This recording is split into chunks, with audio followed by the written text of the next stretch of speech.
Boa noite, gente. Boa noite, minhas amigas e meus amigos. Estamos iniciando mais um café com Kardec e amigos nesta noite do dia 30 de agosto de 2021. Estamos fechando então esse mês de agosto com mais um encontro do nosso café, que hoje será com Rafael Siqueira, né? Rafael, que está aqui mais uma vez conosco, estará conosco neste café, e ele é de Itaperuna e atualmente reside em Niterói e participa da Sociedade Espírita Fraternidade. E hoje Rafael vem trazer um tema maravilhoso para nós espíritas, que é falar acerca de Bezerra de Menezes. Então, minhas amigas e meus amigos, estamos ao vivo aqui pelo canal Seridó Espírita, com retransmissão aí pela rede Amigo Espírita, esse grande parceiro do canal, também pela TV7, pela Web Rádio Fraternidade, pela TV Secal e Rádio Portal da Luz, além do Facebook do Núcleo Espírita Seara de Luz, que é um parceiro também do canal Seridó Espírita. Então, para iniciarmos nossa atividade desta noite, agradecendo a audiência de todos, o pessoal já chegando aqui no chat, boa noite, Guerreira da Luz, nossa amiga Aparecida, Gorete Lima, Maria Rosane, boa noite, pessoal da TV Secal. Então, vamos dar início à nossa atividade da noite, chamando aqui para a nossa tribuna virtual o Rafael Siqueira. Boa noite, Rafael. Seja muito bem-vindo, amigo. Boa noite, Wesley. Boa noite a todos aqueles que estão nos ouvindo pelas mais diversas redes sociais, inclusive a Seridó Espírita, que eu tive a honra de ser convidado mais uma vez. Eu peço a Jesus, o amigo de todas as horas, possa nos envolver a todos e nos manter em vibrações de saúde e de muita paz. Muito bem, Rafael. A gente agradece bastante a sua vinda, compartilhar esse conhecimento maravilhoso. E vamos abrir então aqui o nosso primeiro momento, deixando você à vontade para a sua fala inicial. E aí, num segundo momento, nós vamos fazer uma interação com a nossa plateia virtual, tá bom? Seja muito bem-vindo e a palavra é sua. Fique à vontade, amigo. Muito obrigado. Eu quero mais uma vez cumprimentar todos aqueles que estão nos ouvindo, que estão vibrando junto conosco para essa temática que nós vamos desenvolver na noite de hoje, que é falar sobre Bezerra de Menezes. Eu gosto sempre, gente, de cumprimentar as pessoas que estão aqui no nosso bate-papo. Muito boa noite, então, aos amigos da TV Secal. Muito boa noite à Guerreira da Luz, a Gorete Lima. Muito boa noite a Maria Rosane dos Santos Lugo, a Eline. Gente, se eu pronunciar algum nome errado, vocês me corrigem depois. A Eline Gislaine, muito boa noite, a Adelaide Saldanha, a Rodrigo Ranieri, a minha querida Socorro Souza, a Rosana Silva, Valdomiro Silva Neto e todos aqueles que vão entrar no decorrer da palestra ou vão nos ouvir a posteriori. 29 de agosto de 2021. Se remontarmos a 29 de agosto de 1831, Dr. Bezerra de Menezes Cavalcante, Adolfo Bezerra de Menezes Cavalcante, estaria completando, se encarnado estivesse, 190 anos. E é sempre bom lembrar daquele que foi considerado o Kardec brasileiro, o médico dos pobres, e que nos deixou um legado de obras no bem, de trabalhos em favor dos mais necessitados, e que foi um verdadeiro espírita, aquele que cultivou os ideais da caridade, os ideais do serviço ao próximo. Então, nesta noite, eu quero trazer alguns dados da sua biografia para engrandecê-lo, mas, sobretudo, para homenageá-lo. A data foi ontem, gente, mas a gente continua hoje, no dia 30 de agosto, relembrando desse espírito que, tenho certeza, é um amigo e um benfeitor de todos nós. Inicio as nossas reflexões lembrando de um episódio que talvez seja conhecido de todos vocês, porque quando já contava 50 anos de desencarnado, ele recebeu a visita de Celina, a serva de Maria, que, indo falar com ele, endereçou-lhe algumas considerações a pedido de Mãe Santíssima, dizendo-lhe: Doutor Bezerra, praza a Mãe Santíssima te convidar para que você venha a habitar um plano mais mais evoluído, um lugar de mais calma, de mais serenidade, porque você já alcançou determinados cabedais de iluminação, de prática do bem. Não precisa mais ficar na crosta do planeta Terra, que ainda é um mundo de provas e expiações, onde reside tanta dor, tanta dificuldade. Então, aceite o convite e venha estar no mundo de acordo com a sua projeção espiritual.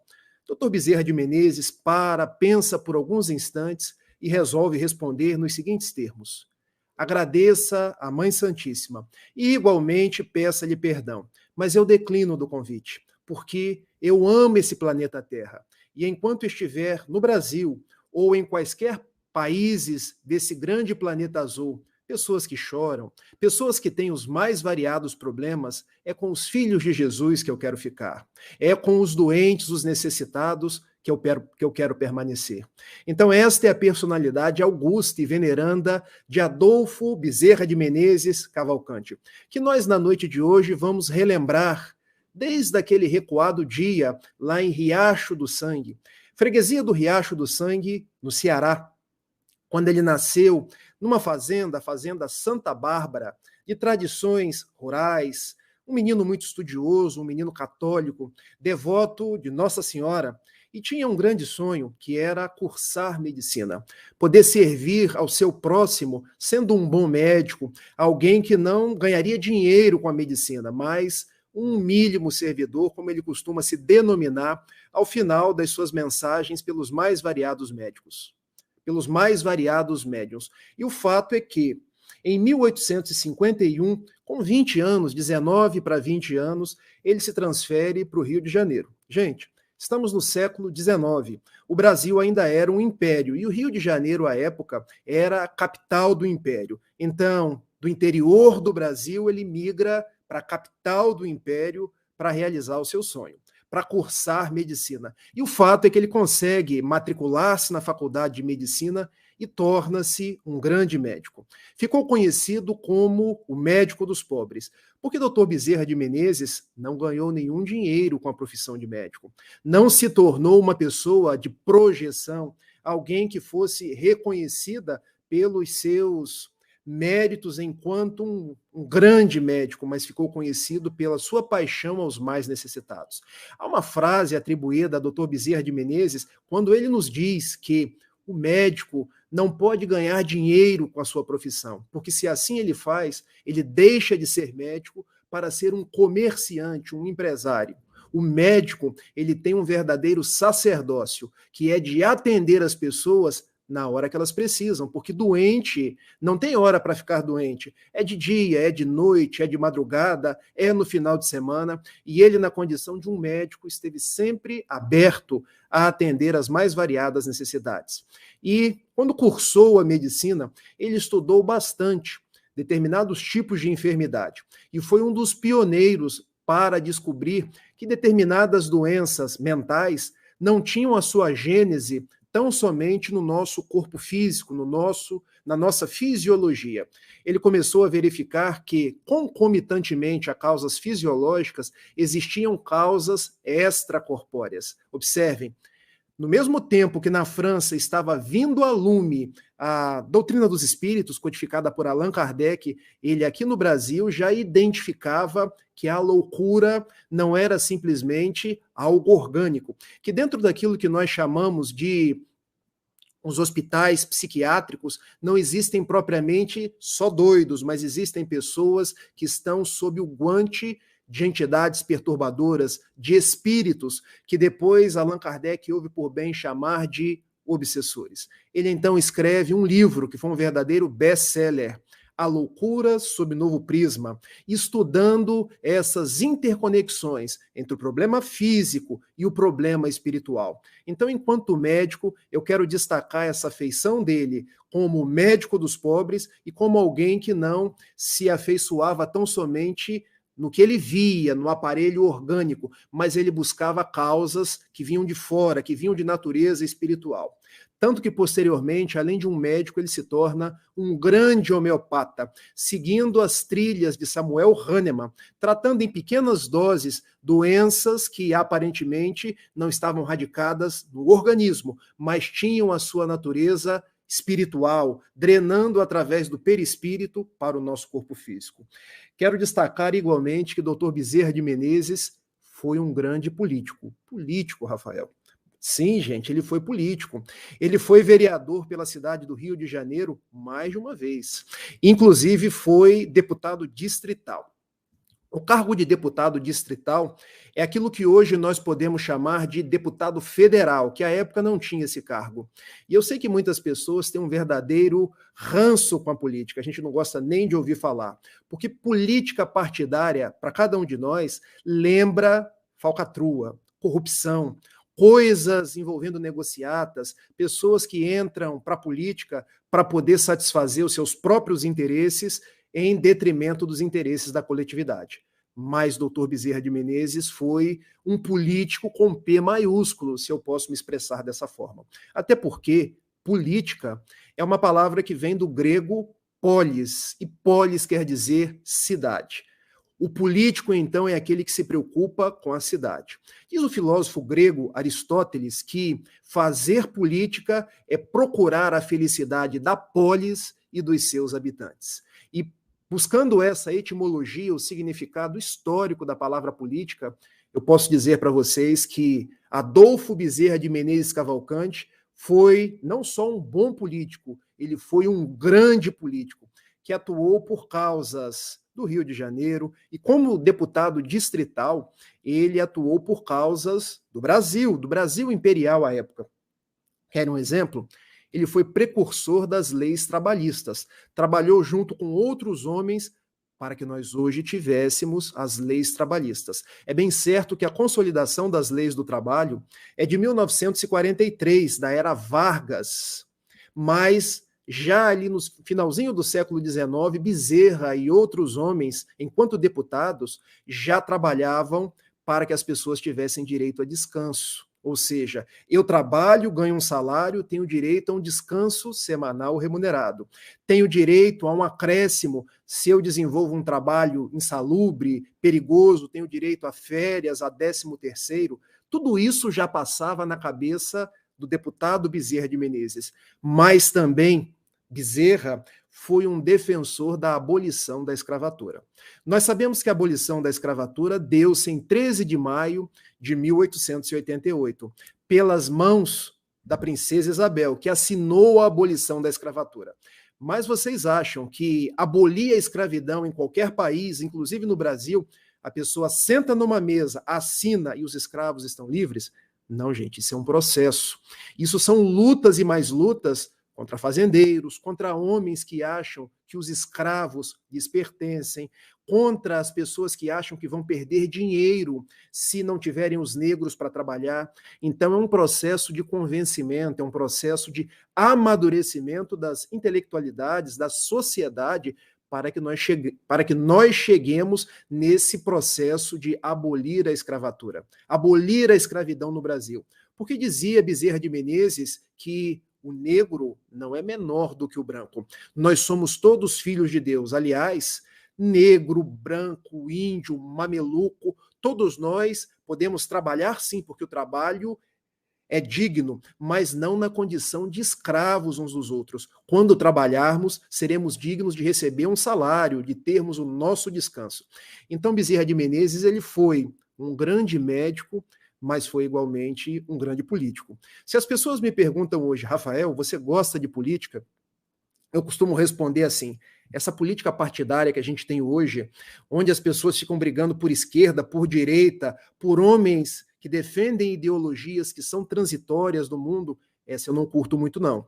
Mas quando eu lembro de políticos como Humberto de Campos, o maranhense Humberto de Campos, o cearense Bezerra de Menezes, eu penso, a política tem jeito.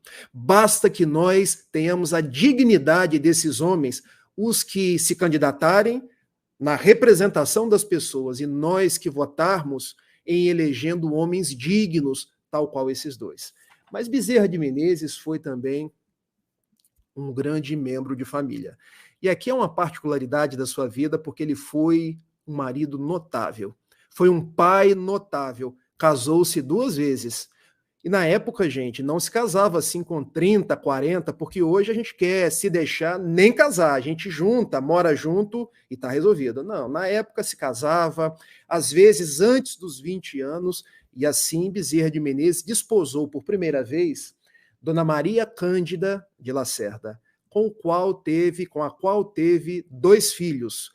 Primeiro se chamava Adolfo, segundo se chamava Antônio. Bom, eu só sei o nome desses primeiros 2, porque Dona Maria Cândida Lacerda faleceu, desencarnou, e ele depois desposou a irmã materna de Dona Maria Cândida Lacerda. Essa outra se chamava Cândida Augusta de Lacerda. E agora preparem-se, porque ele teve outros 13 filhos, contabilizando 15 filhos naturais. E para fechar ali o acervo da sua família, ele adotou mais uma, ficando com 16 filhos. Ou seja, era alguém que multiplicava o amor. E vocês poderiam pensar assim, mas ele não cuidava dessas crianças, porque era médico, foi político, era um escritor, porque escrevia colunas para os jornais, escrevia para alguns periódicos, inclusive o Reformador, alguns periódicos espíritas da época. Ele não tinha tempo para essas crianças. Tinha, gente. Ele foi um excelente pai e um excelente marido. Quando a sua primeira esposa desencarnou, ele sentiu a alma transida pela dificuldade, mas não começou a descrer de Deus e dos bons espíritos, deixando um exemplo para nós, que hoje estamos nos afastando de tantas pessoas que estão desencarnando pelo Covid, que estão desencarnando pelas mais variadas doenças. E nós, muitas vezes, quando a desencarnação bate na nossa porta, qual tem sido a nossa reação? Muitos vociferam contra Deus. Por que Deus você levou o meu pai? Levou a minha esposa, levou o meu filho? Ora bolas, porque antes de ser meu pai, meu filho, minha esposa, são filhos de Deus. Ele é que sabe a hora de vir, ele é que sabe a hora de retornar. Então, qual a forma de nós lidarmos com a desencarnação? A forma como o doutor Bezerra lidou. Não transformar a dor, saudade, porque nós teremos essa dor, saudade, em dor, revolta. Porque quando a gente se revolta, a gente está nos colocando contra Deus, que é Pai de infinito amor, infinita bondade e, sobretudo, infinita justiça.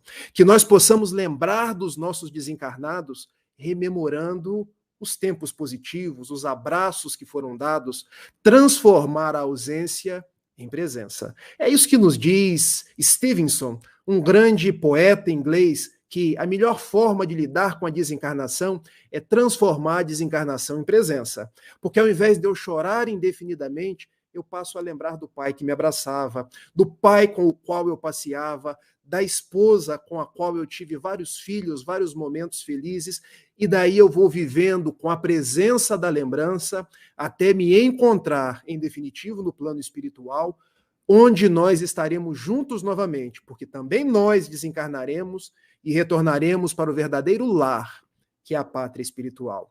Então, Bezerra de Menezes foi um verdadeiro membro da família, mas também foi um grande espírita. E vocês poderiam me perguntar assim, quando o doutor Bezerra de Menezes, Rafael, tornou-se espírita?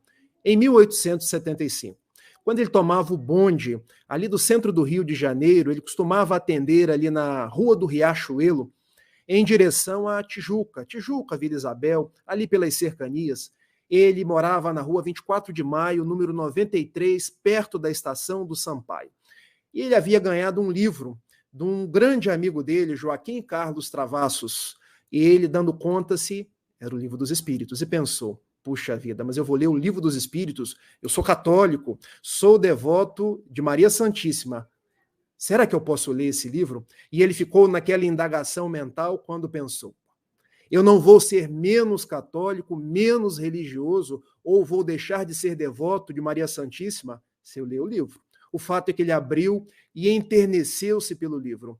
A impressão que ele tinha é como se já conhecesse tudo que estava lá dentro. Começou por Deus e as causas primeiras ou primárias, primeira parte do Livro dos Espíritos, depois os espíritos e o plano espiritual, segunda parte, chegando na terceira parte, as leis morais, até ganhar a quarta parte do Livro dos Espíritos, as esperanças e as consolações. Quando se deu conta, Eu sou espírita. Parece que foi um verdadeiro reencontro. Parece que nessas páginas eu encontrei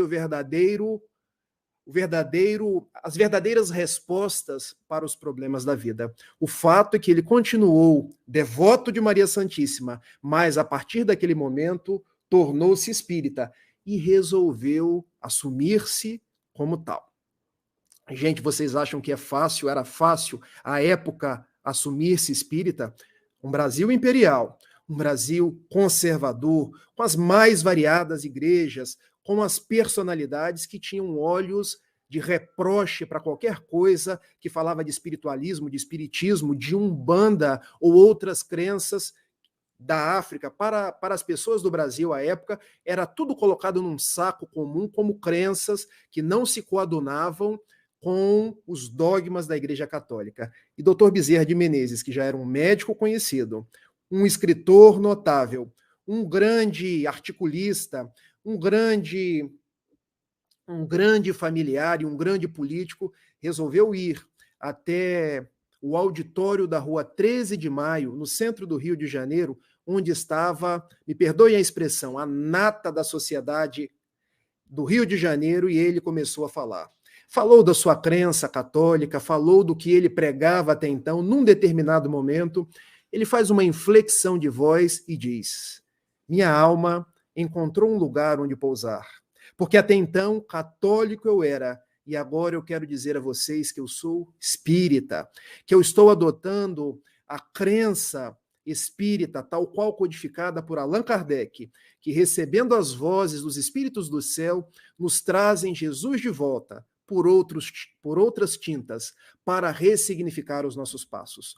Qual vocês acham que foi a reação das pessoas? Muitas vaias. Outros tantos saindo do salão da velha guarda, mas ele continuou. E enterneceu-se ainda mais, ganhando força ao seu verbo para dizer: até então, eu tinha aprendido que era fora da igreja que não havia salvação.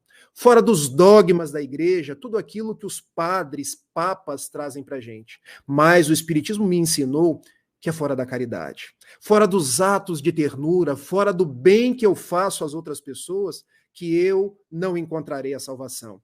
Então, continuo respeitoso com a crença que eu tive até então, mas daqui para frente eu sou espírita, porque eu creio na imortalidade da alma, porque eu sei que a justiça de Deus só se explica pelas vidas sucessivas, pelas vias da reencarnação, porque eu sei que quando eu olho para o céu, não são apenas luzentes na grande abóbada celeste, mas são planetas, e muitos deles habitados. Nós que ainda não conseguimos, com os nossos parcos recursos da ciência, nos dar conta. Eu sou espírita, porque a dor para mim não é limitadora mais, a dor é uma ponte para que eu entenda a vontade de Deus e para que eu me melhore. Eu sou espírita, porque a partir de hoje eu quero dedicar os meus dias à caridade com Jesus. Jesus que é o nosso modelo e o nosso guia, conforme a questão 625 do Livro dos Espíritos. Ao final daquelas cerca de 2.000 pessoas, havia apenas um punhado ali no salão da velha guarda. E essas o aplaudiram. Salve Bezerra! E ele nos deixa mais uma vez o exemplo. Será que nós nos assumimos espíritas no dia de hoje?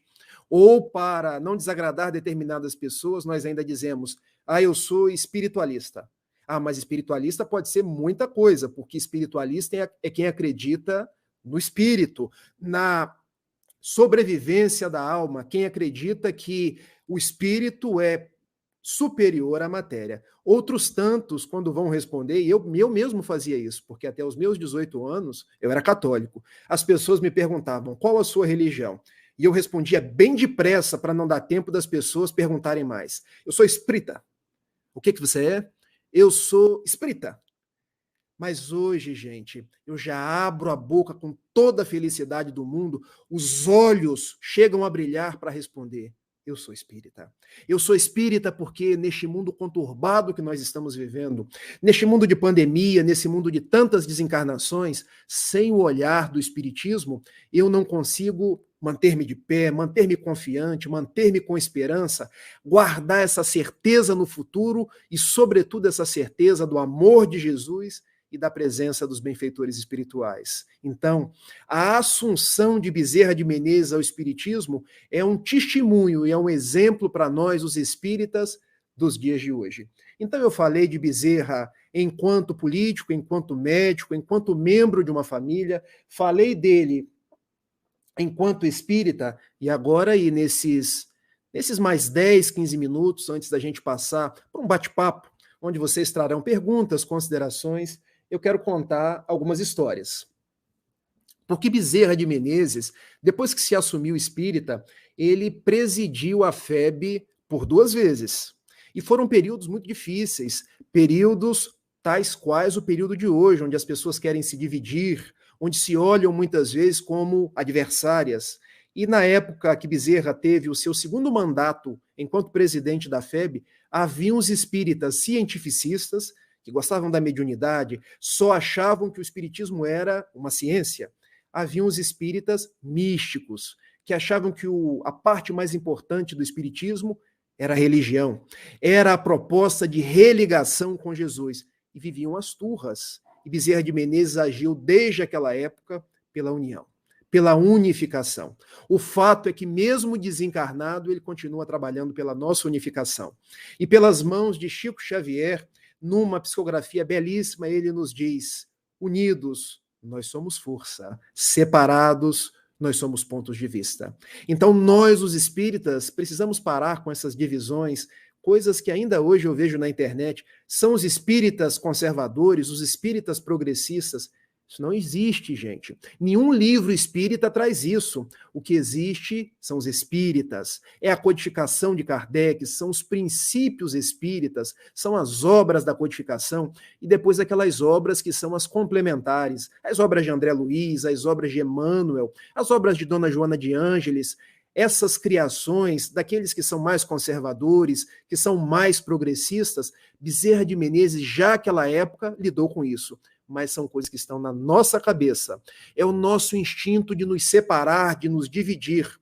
Nós teremos os nossos pontos de vista, porque nós temos as nossas singularidades. Aí no Nordeste se come determinadas coisas que aqui não é tão comum. Aqui se veste de uma determinada forma. Eu não tenho essa fala bonita igual vocês aí no Nordeste, porque existem as singularidades. Mas nós temos a nossa centralidade. E o que é a nossa centralidade? Kardec, Jesus, tal qual Emmanuel disse a Chico Xavier no Riacho do Capão, nos idos de 1931, quando ele deu os 3 conselhos da disciplina, disciplina e disciplina. E depois disse da seguinte forma: se, Chico, algum dia eu te falar alguma coisa que estiver contra Jesus e contra Kardec, me esqueça, fique com Jesus, fique com Kardec. Então, nos dias de hoje, quando começam a vir pessoas falando de conservadorismo, de progressismo, querendo trazer política para dentro da casa espírita, política partidária, porque políticos nós somos o tempo inteiro, em todas as ocasiões, que nós possamos pensar que o nosso papel é estudar o espiritismo, é viver Jesus e é manter a nossa centralidade em uma proposta estampada em um Evangelho segundo o Espiritismo, capítulo 15. Fora da caridade não há salvação. Fora do amor, do respeito, da tolerância, dos gestos de ternura que eu faço com as outras pessoas, eu não conseguirei ser a minha melhor expressão enquanto cristão e enquanto espírita. Então, eu quero agora contar 2 histórias e depois a gente vai para o bate-papo. A primeira dessas histórias nós extraímos de um dia que ele se encontrava na farmácia que ele atendia, ali no bairro do Riachuelo, ali no centro, na rua do Riachuelo, quando uma senhora que trazia uma criança aparentemente doente foi ter com ele e lhe disse: doutor Bezerra, eu sei que você é um médico bom, eu não tenho dinheiro para pagar a consulta. Olha o meu filho, cuide do meu filho porque ele é o meu valor mais precioso. E doutor Bezerra tomou do estetoscópio, fez os exames que eram possíveis, fez a anamnese, como a gente costuma dizer nos meios médicos, e chegou à seguinte conclusão: esse menino não tem nada, esse menino tem fome, esse menino está desnutrido. Então ele aviou a receita, dizendo assim para a mãe: olha, esse menino precisa comer, dá canja, dá vitamina, dá tônico para esse menino. Eu vou aviar aqui e você passe ali no supermercado, compre esses víveres e dê comida para ele. E, igualmente, eu vou receitar alguns remédios da homeopatia para facilitar a absorção das vitaminas, dos sais minerais. E a mulher começou a chorar. Olhou para o Dr. Bezerra de Menezes e disse: doutor, eu não tenho dinheiro para comprar comida nem para mim, que dirá para ele. E Dr. Bezerra de Menezes, talvez, lembrando-se de Pedro, o apóstolo mais velho, mais experiente de Jesus, que quando subiu as escadarias do templo Formosa em Jerusalém, havia ali um coxo que lhe pediu: ajude-me, pelo amor de Deus. E Simão Pedro colocou a mão num bolso, a mão no outro bolso e disse: eu não tenho ouro, eu não tenho prata, mas o que eu tenho eu lhe dou. Levanta-te e anda em nome de Jesus de Nazaré. E Dr. Bezerra de Menezes também colocou a mão nos dois bolsos, não tinha dinheiro algum, mas olhou para a mão, tinha um anel.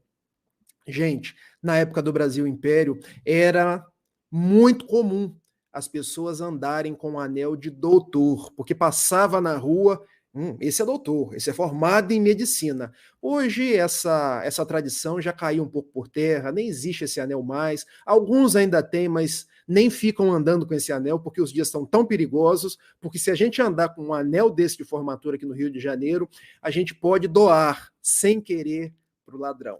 O fato é que o Dr. Bezerra olhou para aquele anel e pensou: para mim é apenas um símbolo, para ela pode representar comida e vitaminas. Ele tirou e deu para a mulher: Dr. Bezerra, é o seu anel de formatura.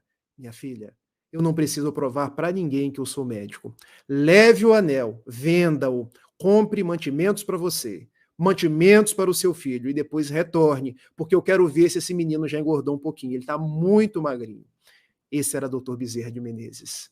E a pergunta que nós devemos nos fazer ao rememorar os seus 190 anos é: será que nós estamos dispostos, em 2021, quando tantas pessoas na rua têm fome, têm necessidades, a doar um pouco de nós? Não precisamos, gente, sair pela rua doando para todo mundo, porque a miséria graça de uma forma avassaladora. Mas a proposta de Dr. Bezerra é nos esquecer um pouco para olhar as dores que estão ao nosso lado. Diminuir o senso da visão que nós temos para o nosso ego, para nós mesmos, e olhar. Há tanta gente que grita, há tanta gente que estertora, há tanta gente que falta o mais essencial. E às vezes eu reclamando da minha unha encravada na ponta do pé direito.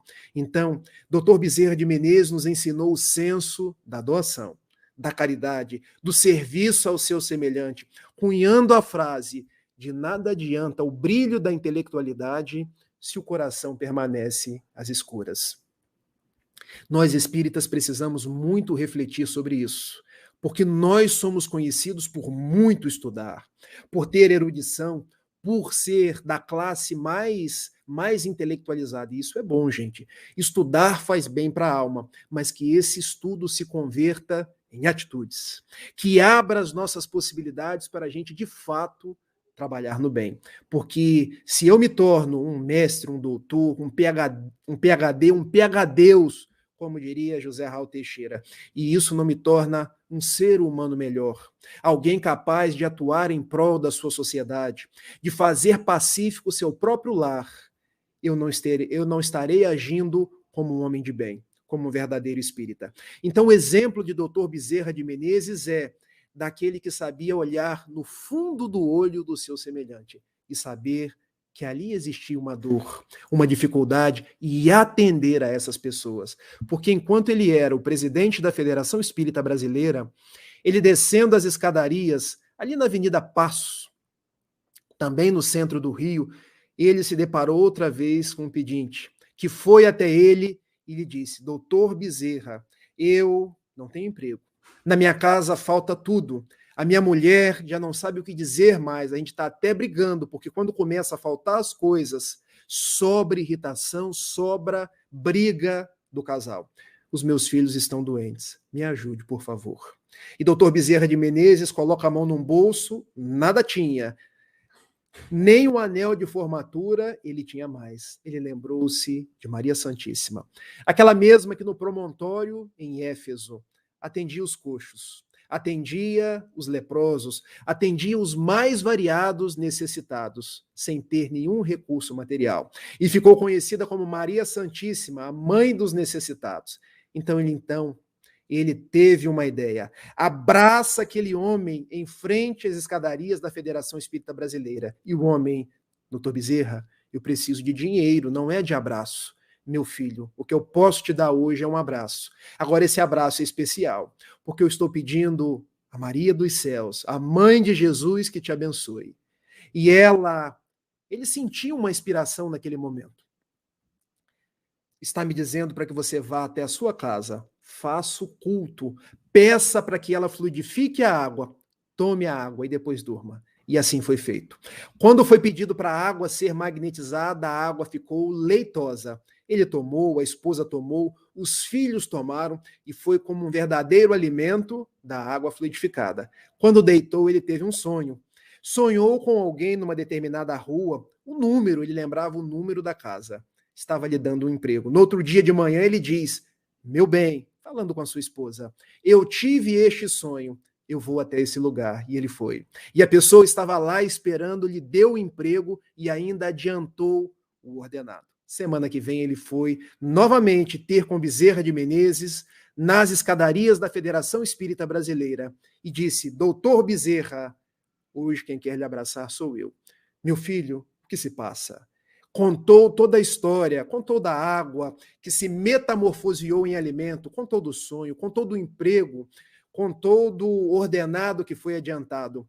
Eu vim te agradecer. Doutor Bezerra, não agradeça a mim. Agradeça a Maria, mãe de Jesus e mãe de todas nós, porque se hoje você está alimentado, foi pela bênção dela. Em verdade, o que alimentou aquele homem foram os gestos de ternura de Bezerra de Menezes, alimentados pelas bênçãos de Maria Santíssima. E o exemplo de Dr. Bezerra de Menezes, quando comemoramos os 190 anos da sua estada aqui conosco, ele brilhou nas terras do Brasil e deixou um rastro luminoso para que nós seguíssemos no seu encalço. Não para ficar reclamando, não para ficar disputando quem é maior, quem é menor, não para ficar brigando quem é de direita, quem é de esquerda, qual religião é maior, qual religião é menor, mas para que nós o seguíssemos, o seu exemplo, que nos leva até Jesus para perguntar: onde eu posso servir mais? Onde eu posso amar mais? Onde eu posso ser útil àqueles que precisam de mim? Vamos ao nosso bate-papo? Depois a gente fala mais. Muito bem. Você estava falando aí, Rafael, e eu tendo a impressão aqui que se ainda fosse um seminário de 5 horas, seria curto ainda para a gente falar de tantas histórias maravilhosas de Bezerra de Menezes, né? E então a gente vai partir para um segundo momento, pessoal. Nós vamos exibir aqui 2 clipes do nosso momento de arte espírita e em seguida vamos então partir para o nosso bate-papo. Vocês podem preparar suas perguntas, pode ser dentro do tema Bezerra de Menezes. E antes então desse segundo momento, vocês se preparem aí com as suas perguntas. Vamos para o nosso momento de arte espírita. Vou pedir a nossa amiga Clara para colocar na tela.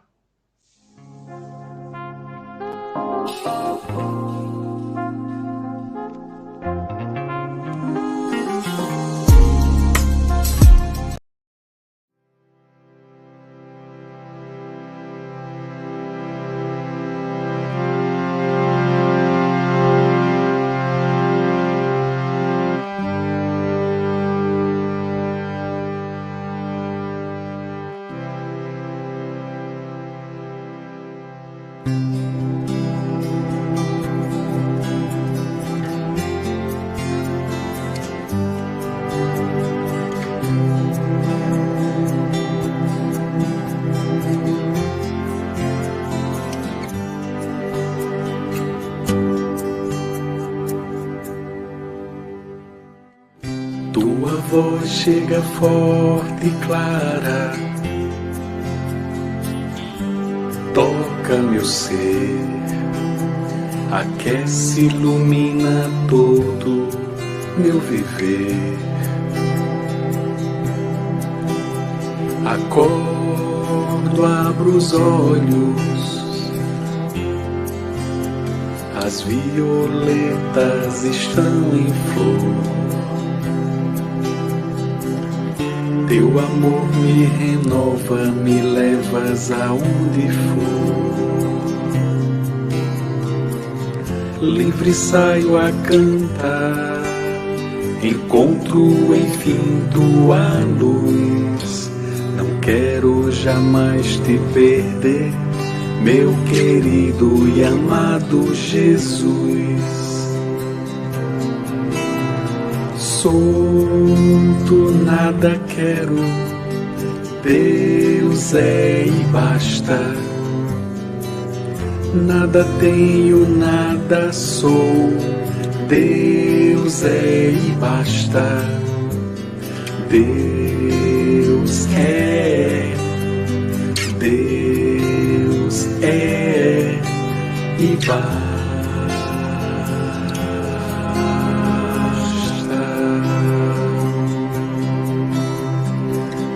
Hare Krishna, Hare Krishna, Krishna Krishna, Hare Hare, Hare Rama, Hare Rama, Rama Rama, Hare Hare, Hare Krishna, Hare Krishna, Krishna Krishna, Hare Hare, Hare Rama, Hare Rama, Rama Rama, Hare Hare.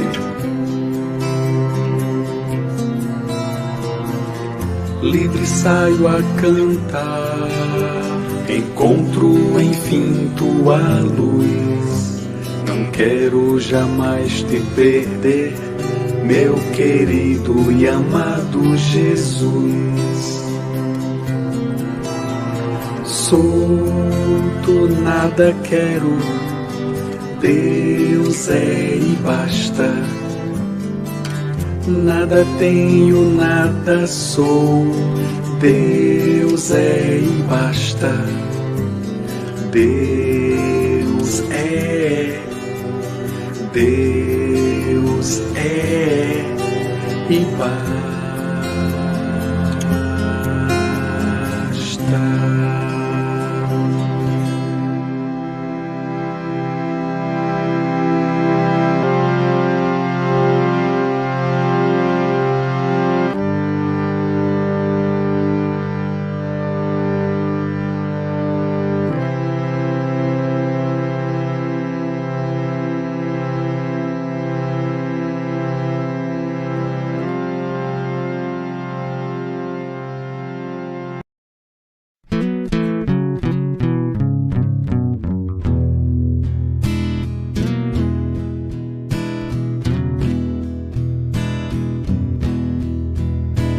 Sermos amigos de verdade, precisamos amar e querer bem,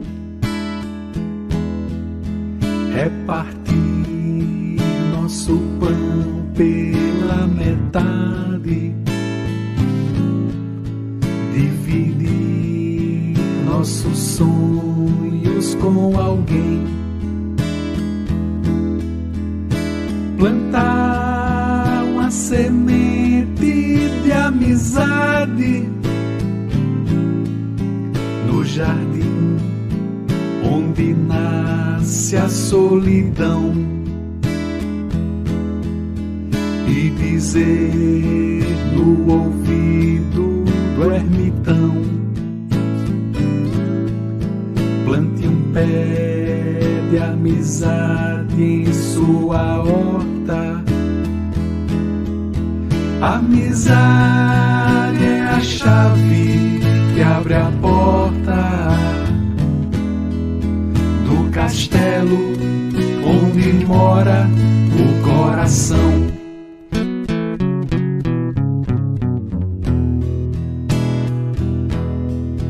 Deu uma volta no carro da amizade, puxe 80 km luz de amor se desvia da estrada do rancor, de Banguela descendo a humildade, acenda os faróis da caridade, ilumine a estrada do irmão, baixe o vidro da porta e dê com a mão. Esse gesto é tão simples, mas conforta. A amizade é a chave que abre a porta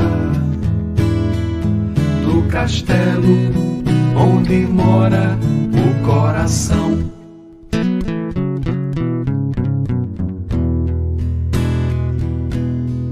Se afaste do caos da vaidade, nunca pise na beira desse abismo, nem se mele com a lama do egoísmo. Beba água da fonte da verdade, só assim entraremos na cidade, batizada com o nome de Sião. Vamos todos, amigos, dar as mãos, uma amizade sincera ninguém corta. A amizade é a chave que abre a porta do castelo onde mora o coração. A amizade é a chave que abre a porta do castelo onde mora o coração.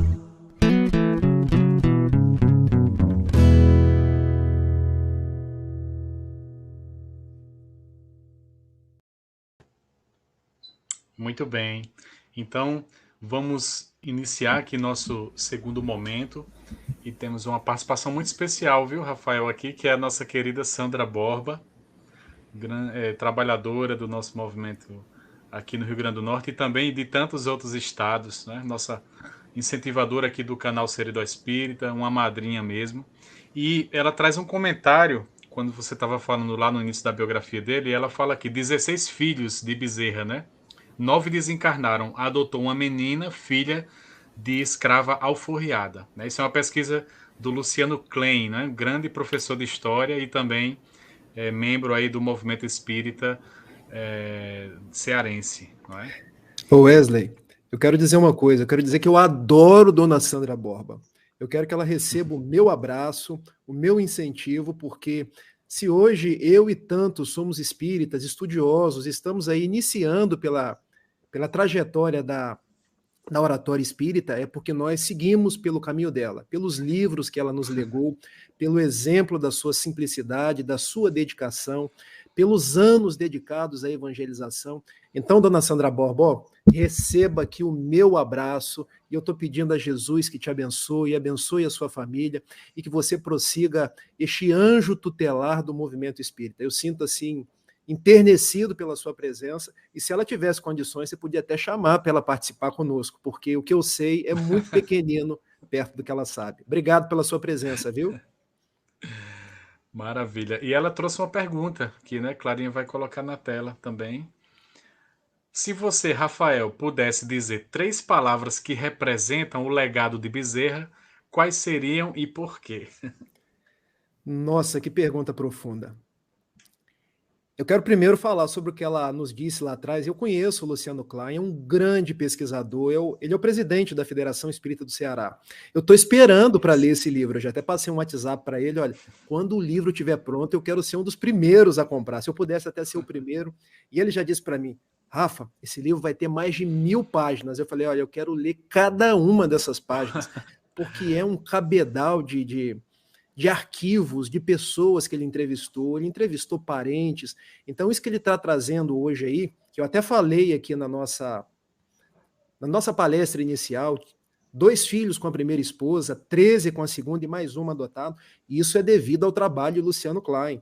A gente, durante muito tempo, se imaginou que o Dr. Bezerra tinha 2 filhos com a primeira e 7 com a segunda, mas ele pesquisou, ele correu atrás até que a gente chegou nesses números.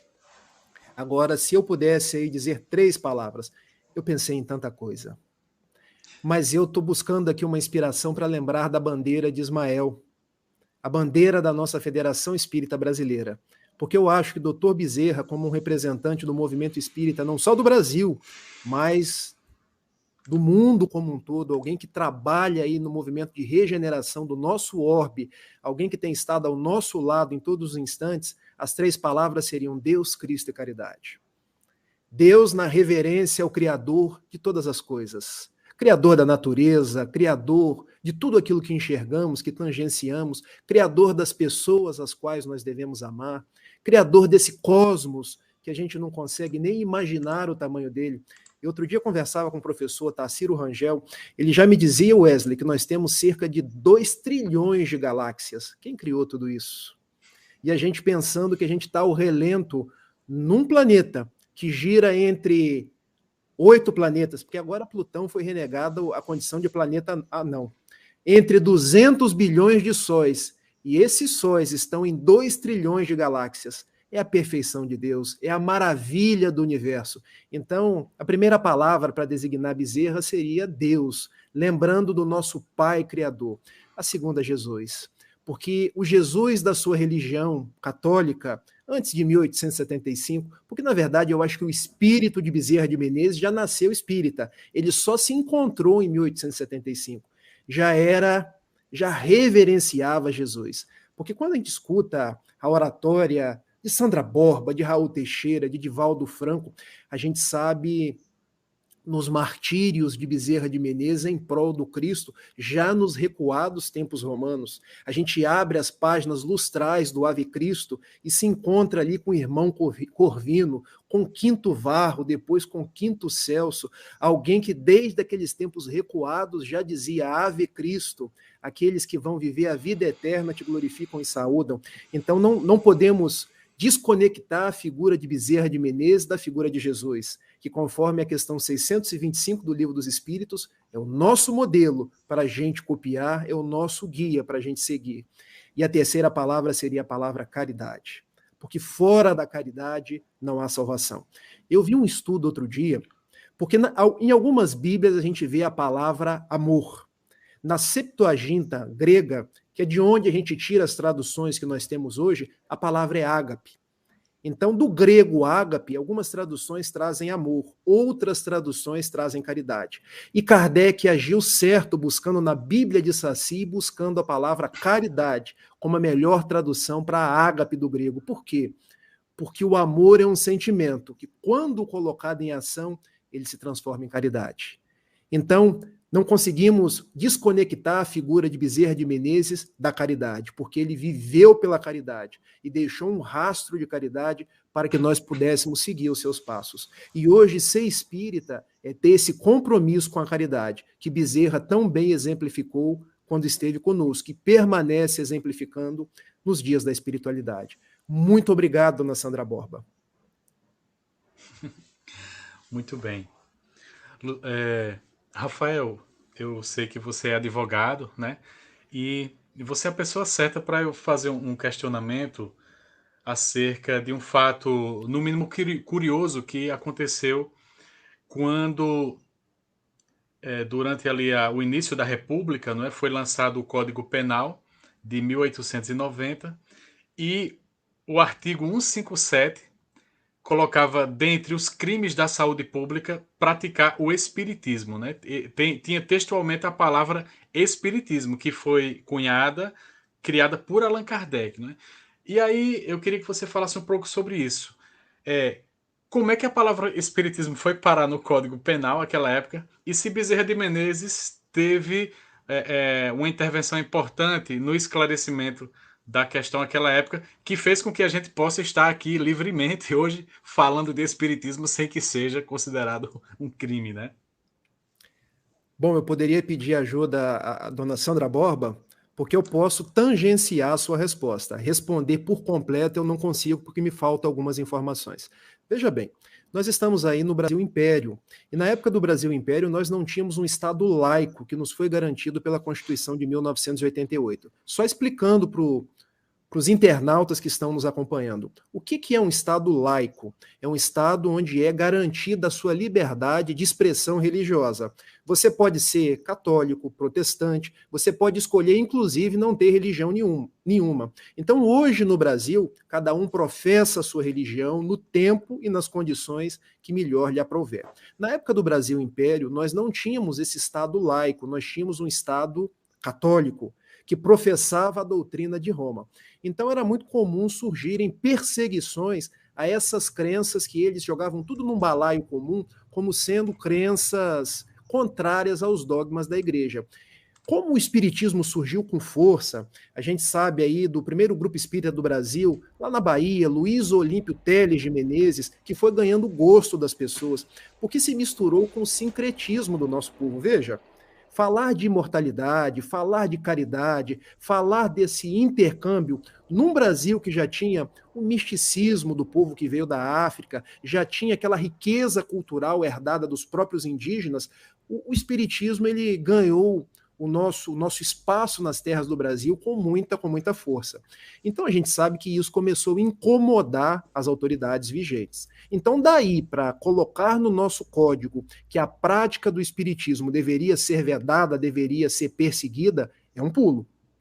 Então eu acredito que as razões históricas sejam essas. Agora eu não saberia responder se o doutor Bezerra teve algo ou alguma contribuição no sentido de afastar essa perseguição ao espiritismo.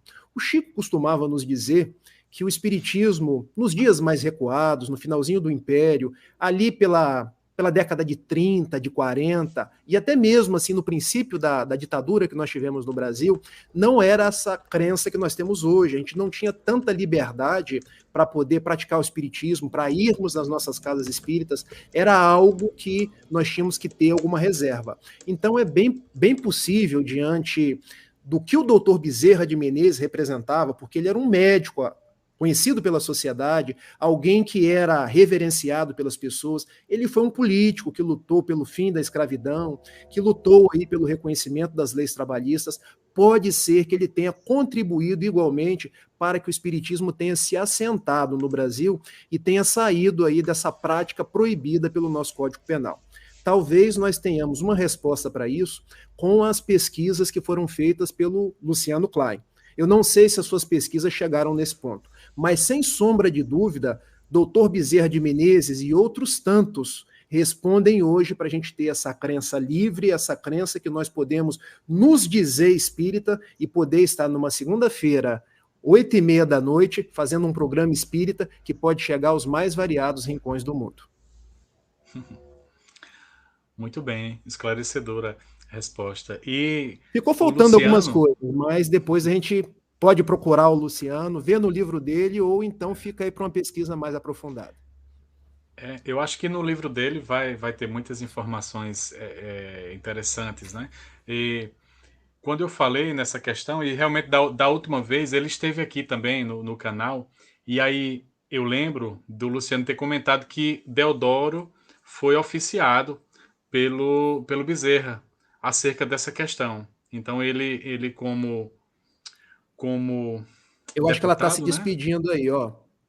Obrigado pela sua presença, abraço, viu, dona Sandra? Sandra, abraço, querida. Sempre bom tê-la por aqui. E aí, Luciano se referiu a isso, que Deodoro chegou a oficiar mesmo, a mandar um ofício para o Bezerra, mandar um ofício para o Deodoro da Fonseca, esclarecendo realmente o que era o espiritismo e tal. E aí ele teve realmente alguma influência para que retirasse depois do texto essa questão. Mas nesse campo realmente de trabalho profissional e de atuação política do Bezerra de Menezes, Clara Moniz traz uma pergunta nesse sentido. Clarinha, pode colocar. Qual a maior contribuição que Bezerra de Menezes nos trouxe no campo da política, inclusive para os dias atuais? Eu vejo o doutor Bezerra de Menezes, seja na atuação dele na vereança pelo Rio de Janeiro, seja na condição de um deputado distrital, alguém que trabalhou por uma política. Eu vou me utilizar de uma palavra aqui que é forte, mas é uma palavra que nós estamos precisando nos dias de hoje, pela decência na política, por uma política efetivamente realizada em prol do bem comum. Porque hoje, quando fala política para a gente, o que vem na nossa cabeça? Negociatas, conchavos, as pessoas se coligando para poder fazer todo tipo de malversação do dinheiro público. E doutor Bezerra de Menezes nunca pensou em se valer da política, nem para projeção, nem para enriquecimento. Então, eu acho que esse legado dele de trabalhar em prol da sua polis. Lembram-se que eu falei que política vem de polis, trabalhar em prol da sua sociedade, tanto que ele foi reeleito, gente. Ele foi um vereador aclamado pelo Rio de Janeiro. Então, o legado que ele nos deixa, igualmente Humberto de Campos, é de decência no uso da coisa pública. E, igualmente, como político, a gente sabe que ele trabalhou aí pela construção da estrada de ferro, que passa aqui no interior do Rio de Janeiro, pelas questões aí envolvendo a abolição da escravatura, que eu também já falei, pelas questões envolvendo os direitos trabalhistas, que só vieram efetivamente ser confirmados na era Vargas. Então, o doutor Bezerra de Menezes é, de fato, alguém que agiu na política como um homem probo, um homem de bem. E eu acho que esse legado dele aí é um legado que a gente não consegue questionar. Muito bem.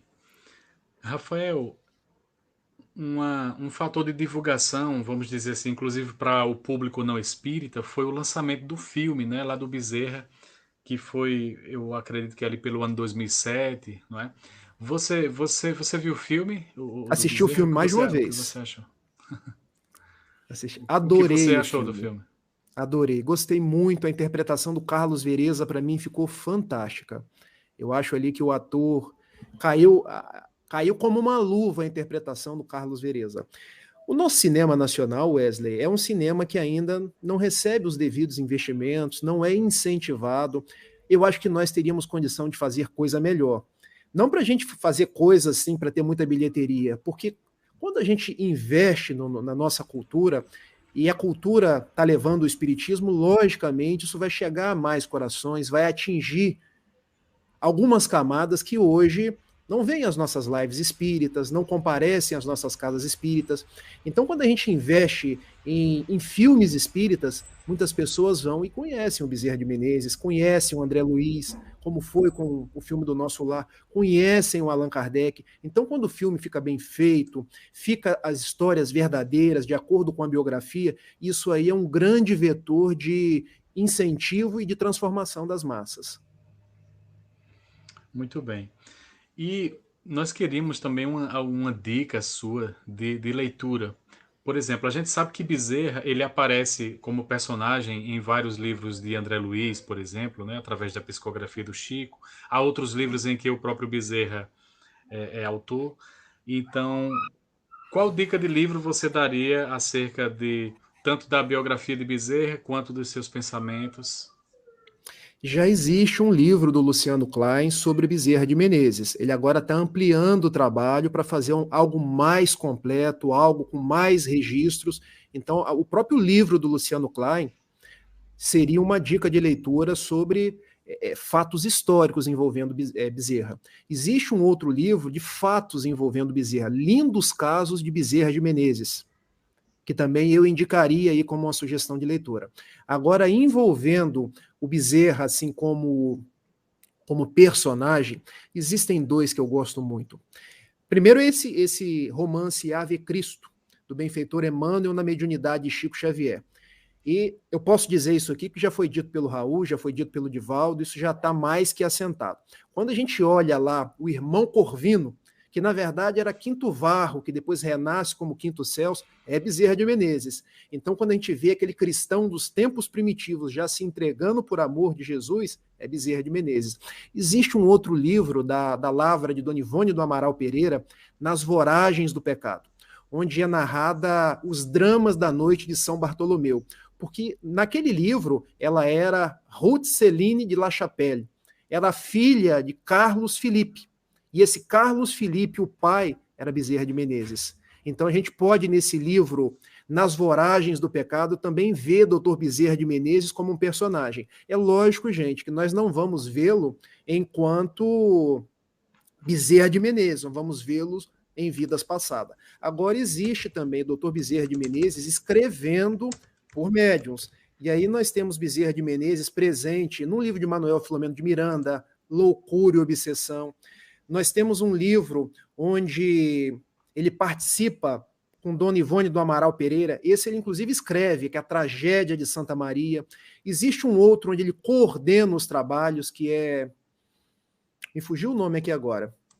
Dramas da Obsessão, também de Dona Ivone do Amaral Pereira. Então a literatura é farta. Seja Bezerra como espírito, seja Bezerra atuando numa vida passada sua com outro nome. Maravilha, eu gosto muito dessas dicas de livro, né? Porque a leitura nos enobrece, né? Nos ajuda a clarear a mente. E a leitura espírita é sempre um fator de elevação, um fator de concentração para nós. E aí Exatamente. o pessoal de casa vai anotando essas dicas também, é importante. Vamos trazer aqui uma pergunta, um pouco já fora do tema, mas obviamente dentro do espiritismo. O nosso amigo Valdomiro, Rafael, diz assim: ao observar alguns pacientes com indícios de perturbações espíritas, às vezes temos que ter cautela para mostrar ao paciente esse caminho e encaminhar para que ele seja acompanhado pela casa espírita. Mas em algumas vezes o paciente não aceita, então como ajudar esse irmão? Eu acho que ele quis dizer assim, de sugerir que uma pessoa que ele acha que está precisando ir na casa, fazer um diálogo fraterno, fazer algum tipo de tratamento espiritual, e às vezes a pessoa não aceita aquela sugestão. Meu Como é amigo que você Valdomiro vê isso? Silva Neto. Te cortei, né? Isso. Não, Muito, é isso. Pode... muito obrigado aí pela sua pergunta, pela sua participação. Veja, nós hoje temos aí um cenário descortinado pelo Espiritismo. As nossas doenças, elas não têm o seu nascedouro unicamente em problemas fisiológicos, elas têm igualmente o seu nascedouro em problemas espirituais. E nos dizem os benfeitores, eu gosto sempre de citar Joana de Ângeles, gosto de citar Manuel Filomeno de Miranda, que grande parte dos nossos problemas, eles são de natureza dúplice. Porque quando são fisiológicos, nós estamos sempre rodeados por uma multidão de espíritos, conforme nos diz Paulo lá em Hebreus capítulo 12, versículo 1. Agora, quando são de natureza tão somente espirituais, a obsessão por um largo tempo, ela acaba trazendo os seus prejuízos para o próprio organismo. Então, qual é a melhor forma de tratar? Tratar do corpo, com os recursos que nós temos, os recursos da psicologia, da psiquiatria, os remédios, e tratar do nosso espírito, com os recursos que nós temos na casa espírita. A água fluidificada, o passe, o tratamento da desobsessão sem a presença do médium, a leitura edificante, o culto do evangelho no lar. Eu fiz esse preâmbulo para chegar naquilo que você me perguntou. Se a pessoa já está em tratamento conforme os padrões do mundo, o ideal é que ela igualmente se tratasse espiritualmente falando. Ou seja, fosse acompanhada por uma casa espírita, que ela estivesse vinculada a uma casa espírita, onde pudesse mudar os seus panoramas mentais, receber o passe, fazer parte de um grupo de estudo. Agora, a gente não tem um grupo de estudo presencial, a gente está num momento de grupos de estudo virtuais. Agora, se a pessoa não quer, se a família não deseja, a gente não pode forçar, nem apressar as coisas. Aí a gente tem um remédio ao nosso alcance, o remédio da prece. Vamos orar por essa pessoa. Vamos vibrar por essa pessoa e deixar que o tempo ocupe o seu lugar. Porque, veja, às vezes eu não consigo forçar e nem devo forçar, mas eu posso nas minhas orações, posso nas minhas vibrações e até mesmo nas minhas conversas ir removendo uma multidão de obstáculos. Eu me lembro, Wesley, quando eu comecei no espiritismo, muito jovem, tinha também meus problemas psicológicos e a minha mãe não gostava que eu fosse na casa espírita, porque ela era católica. O fato é que eu comecei na casa espírita e depois eu próprio comecei a falar do espiritismo com a minha mãe, e os anos foram demonstrando a ela que o que ela achava do espiritismo era preconceito, porque ela achava que lá a gente tinha culto de espíritos, tinha mesa branca, todas aquelas crendices que passam pela cabeça das pessoas. Com o tempo ela começou a me respeitar, hoje ela já até assiste às minhas palestras. Então, vamos respeitar as pessoas. Se a gente não consegue levar para uma casa espírita, dar o tratamento espiritual, a gente pode falar dos recursos que a gente tem à nossa disposição nas casas espíritas, mas principalmente orar por essas pessoas. Obrigado pela sua pergunta. Muito bem. Sandra está dizendo que continua por aqui, viu? Sandra está acompanhando a gente. Muito bem. E eu lembrei de outros livros também, né? Os livros de Divaldo Franco, obviamente, né, Rafael? E aí a gente vê como Bezerra continua numa atividade de auxílio aqui, desde livros como Perturbações Espirituais, né? Aí recente, mas nem tanto, onde mostram um trabalho, inclusive, direto nas casas espíritas também, de auxílio, né? Do próprio Bezerra de Menezes e da sua equipe. E agora no livro mais recente de Divaldo Franco. Eu queria que você falasse um pouco, não é, sobre esse processo mesmo de transição planetária, esse processo da pandemia. Que momento é esse, meu amigo, que nós estamos vivendo? E o que é que nós temos que aprender com isso tanto? Olha que pergunta interessante. Talvez seja o tema mais debatido no nosso movimento espírita hoje, aquele que tem sido o maior alvo das palestras. Transição planetária, quando a gente abre lá em Marcos capítulo 13 ou Mateus capítulo 24, Jesus já falava no seu sermão profético desse estado de coisas que nós estamos vivendo.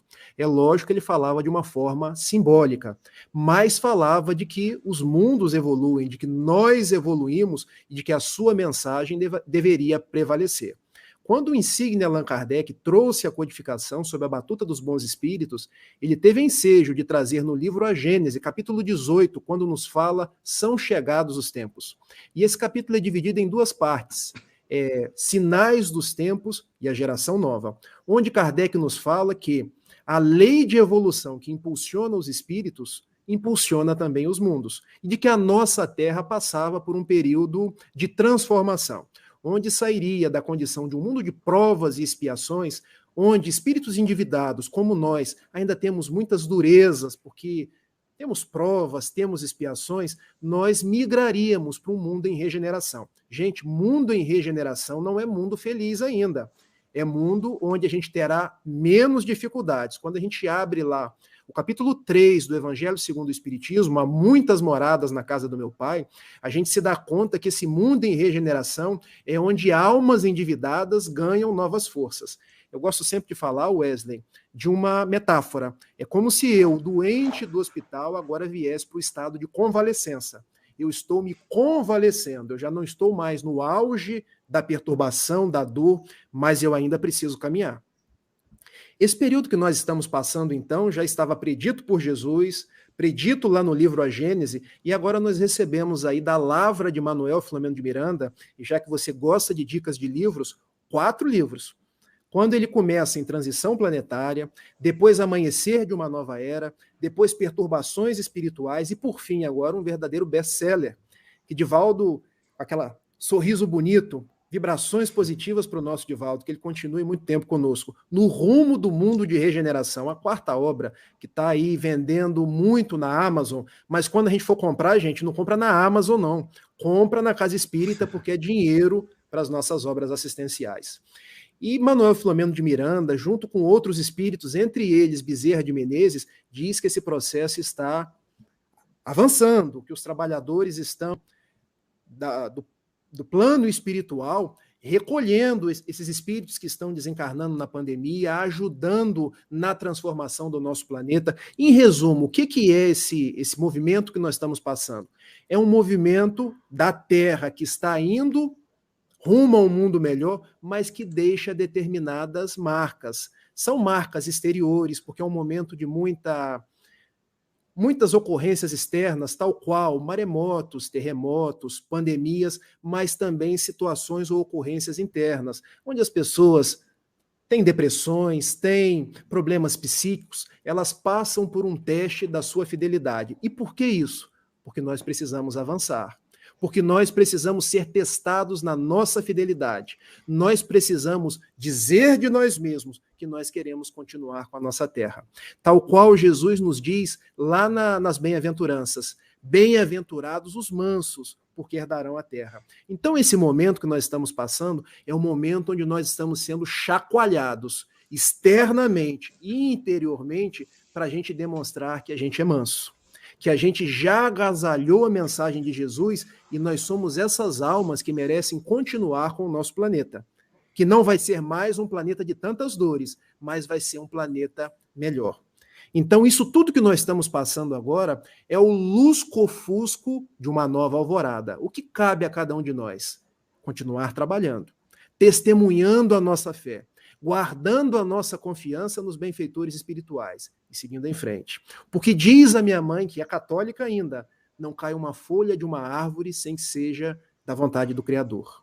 E eu, nos meus modestos estudos espíritas, eu penso que é o momento de nós ressignificarmos os nossos passos. Porque como nós estávamos vivendo, meu amigo Wesley, nós que somos espíritos velhos, espíritos que já fomos políticos, já fomos religiosos falidos, cruzados, inquisidores, pessoas que falavam de Jesus com os lábios, mas mantinham o coração diante dele, distante dele, agora nós estamos tendo a oportunidade de seguir com ele para um mundo que também vai avançar. Mas para isso, a gente precisa dar provas, dar mostras da nossa recuperação. Uma efetiva ressignificação dos nossos destinos. É como se nós estivéssemos na nossa estrada de Damasco pessoal. E esse vírus, o coronavírus, nos fizesse tombar do cavalo, para que do chão a gente divisasse Jesus, acicatado pelos mais variados aguilhões, e Jesus pudesse dizer: não resista contra os aguilhões, você já está sofrendo muito. Então é o momento de nós perguntarmos assim: o que queres que eu faça? Por onde queres que eu caminhe? E talvez a resposta seja a mesma que ele deu a Saulo: entra na cidade. Que cidade é essa, meu amigo? Não é mais a cidade física de Damasco, é a cidade da nossa interioridade, porque nós precisamos fazer o mergulho existencial. Questão 919 do Livro dos Espíritos: conhecer os nossos flancos, as nossas arestas, nos melhorar para trabalhar com Jesus. Sair da dimensão Saulo, que em hebraico quer dizer orgulhoso, para entrar na dimensão Paulo, que em latim quer dizer pequeno. Mas para isso a gente vai precisar aproveitar o momento e não reclamar do momento. Porque quando nós olhamos pelo mundo afora, as pessoas estão reclamando do momento e querendo voltar a viver como era antes. Mas a proposta é fazer um novo momento diferente do que era antes. De mais paz, de mais fraternidade, de mais respeito, onde eu agirei como um legítimo cristão, um legítimo espírita. Então eu acho que esse momento é Jesus nos chamando de novo: vinde a mim, vós que estáis sobrecarregados, cansados de tantas lutas, que eu vos aliviarei. Não vai tirar o problema, porque o problema é o aguilhão, mas vai caminhar conosco rumo a esse mundo regenerado. Mas até lá, a gente vai ter que aguentar o tranco, porque eu acredito que aí em Natal também se diga que carro apertado é que canta. Então o carro está apertado, e é nesse momento que ele vai cantar, para a gente seguir em frente. Muito bem, gratidão. O tempo voa, né, meu amigo? Já estamos aqui às 8h50 e vamos trazer mais uma pergunta, antes das considerações finais, da nossa amiga Clara Monize. Ela diz assim: dada a nossa condição de inferioridade espiritual, qual o primeiro passo para buscarmos seguir os ensinamentos práticos nos deixados por Bezerra? Olha, a gente poderia trabalhar essa resposta de tantas formas, mas como ela usou a palavra prático, na questão 919 do Livro dos Espíritos, Kardec indaga: qual o meio prático mais eficaz de ser feliz e de resistir à atração do mal? A pergunta poderia ser: qual o meio prático mais eficaz de ser feliz e seguir Bezerra de Menezes? Um sábio da antiguidade, Avolo disse: conhece-te a ti mesmo. Vamos lançar as nossas sondas na nossa intimidade para em nos deparando com aquilo que ainda precisa modificar, a gente possa ter indulgência para conosco, porque nós ainda erramos, mas trabalhar para modificar, trabalhar para nos tornar pessoas melhores, porque ninguém vira Bezerra de Menezes da noite para o dia. Eu até queria, mas isso é um processo. Ele trabalhou durante séculos para chegar nessa situação. Então a gente vai, meu amigo, minha amiga, dá o primeiro passo, dá o segundo passo, porque como nos diz um ditado oriental, uma caminhada de 1000 passos, nós começamos pelo primeiro. O que a gente não pode é parar, o que a gente não pode é estagiar. Por isso nos diz a magna frase de Allan Kardec: reconhece o espírita pelos seus esforços, não é por aquele que já conseguiu, mas por aquele que a cada dia busca ser uma pessoa melhor. Porque quando nós buscamos ser pessoas melhores, nós estamos seguindo o encalço de Bezerra de Menezes. Muito bem, Rafael. E partindo então para o nosso encerramento, eu queria fazer mais uma pequena provocação a você. Nos traz mais um caos, nos traz mais um caos aí do Bezerra, alguma historinha sobre o Bezerra, e em seguida a gente faz nossas despedidas. Uma vez, Chico Xavier estava com um grupo de amigos, ele sempre reunia grupos de amigos, ou estava em atendimento e até altas horas da noite. Dr. Bezerra de Menezes se aproximou e escreveu um caos ocorrido no Teatro Bolshoi, na Rússia, quando duas damas da sociedade assistiram uma peça belíssima de Boris Godunov. Imaginem, Teatro Bolshoi, um dos maiores do mundo, assistindo uma peça, e elas enternecidas saíram, quando se depararam com um pedinte do lado de fora. Gente, na Rússia faz frio. Todo o frio do Brasil não se equipara ao frio da Rússia. E aquele homem estendeu a mão. Ele queria alguma coisa. Uma das damas começou a retirar o casaco para dar para aquele homem, porque quem tem frio precisa de agasalho. A outra: você tá doida, mulher? Você vai dar um casaco de pele caríssimo para um morador de rua? Vamos para casa. A gente pode ser mais efetivo. Chegando em casa, a gente faz um farnel, manda uma coberta para ele, vai ser até melhor. O fato é que elas chegaram em casa e começaram a conversar. E a gente, quando começa a conversar, você sabe como é que é, né?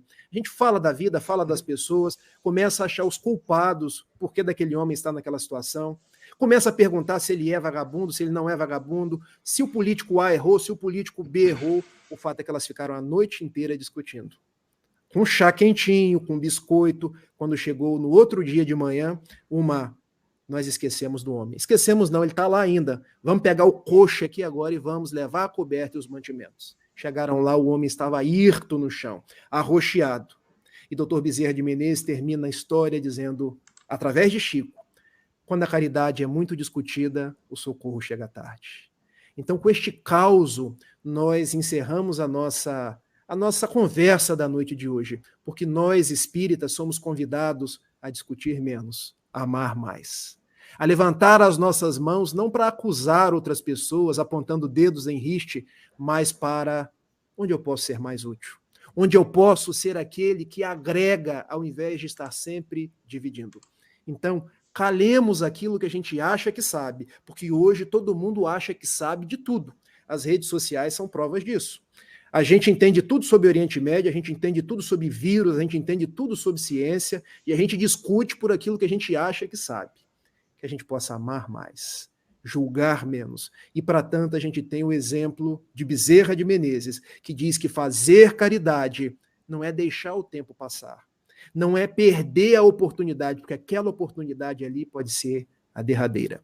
Eu agradeço, Wesley, agradeço o Seridó Espírita, agradeço a todos vocês que estão aí nos acompanhando até agora e peço a Dr. Bezerra de Menezes que não se esqueça de nós, que ainda manquejamos, que ainda somos os trôpegos dos dias atuais, mas que mantenha a sua destra, as suas palavras amorosas, olhando para nós, os trabalhadores da última hora, mas que queremos, tal qual ele, seguir os passos de Jesus. Muito obrigado. Maravilha, Rafael. Realmente estamos aqui com mais de 80 pessoas ao vivo nesse momento, acompanhando nosso café. Que bonito, né? Como dizia o próprio Bezerra, o feixe de varas. Estamos aqui num feixe de varas virtual com 80 pessoas refletindo sobre esses ensinamentos, sobre essa vida do Bezerra de Menezes. Então, meus amigos, queremos agradecer também aqui nossa querida Sandra, que esteve conosco, a quem eu saúdo todos os internautas presentes aqui nessa live, a Rafael pela sua generosidade em compartilhar esses ensinamentos conosco, e agradecer aos parceiros também, a Rede Amiga Espírita, TV7, TV Secal, Web Rádio Fraternidade e Rádio Portal da Luz. Então, é isso, meus amigos. Ficamos por aqui no dia de hoje. Até a próxima atividade, se Deus quiser. Tá bom? Um Beijo abraço para a todos todos. vocês. Beijo, dona Tchau, Sandra. tchau. Obrigado aí pelo seu incentivo.